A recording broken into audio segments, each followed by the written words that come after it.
आता पाहूया टॉप 9 पावसाच्या बातम्या। बीड जिल्ह्यात अतिवृष्टीमुळे 3,55,000 हेक्टर क्षेत्र बाधित, 11 तालुक्यातील 112 जनावरं दगावली असून आतापर्यंत 4 व्यक्तींचा मृत्यू झाल्याची माहिती।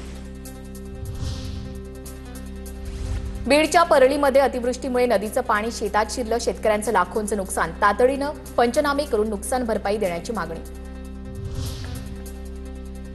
हिंगोलीत पावसामुळे सोयाबीन पिकांचं नुकसान, काढणीला आलेलं सोयाबीनचं पीक उद्ध्वस्त, शेतकऱ्यांमध्ये चिंतेचं वातावरण। सोलापुरातील माढ्यात सीना नदीकाठच्या भागात पूरस्थिती कायम, बंधारे पूर्ण क्षमतेनं वाहत आहेत, तर परांडा तालुक्यातील कोळेगाव धरण ओव्हरफ्लो, नुकसानीचे पंचनामे सुरू।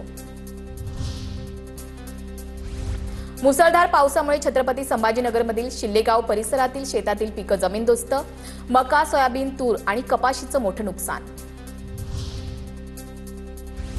छत्रपती संभाजीनगर जिल्ह्यातील शिल्लेगाव परिसरात मुसळधार पावसामुळे मका, सोयाबीन पिकांचं मोठं नुकसान झाल्यानं शेतकरी अडचणीत। वाशिमच्या पिंपरी हनुमान गावात मुसळधार पावसामुळे पांदण रस्ता हा जलमय झालाय, शेतात जाण्यासाठी शेतकऱ्यांची मोठी कसरत, वारंवार याबाबत निवेदन देऊन सुद्धा दुर्लक्ष होत असल्यानं शेतकऱ्यांचा संताप।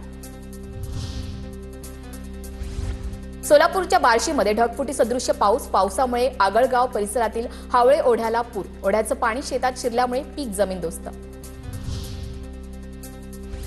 सांगोला तालुक्यातील माहीममध्ये ओढ्यात 2 जण वाहून गेले, दोघेही कुटुंबासह कपडे धुण्यासाठी ओढ्यावर गेले होते।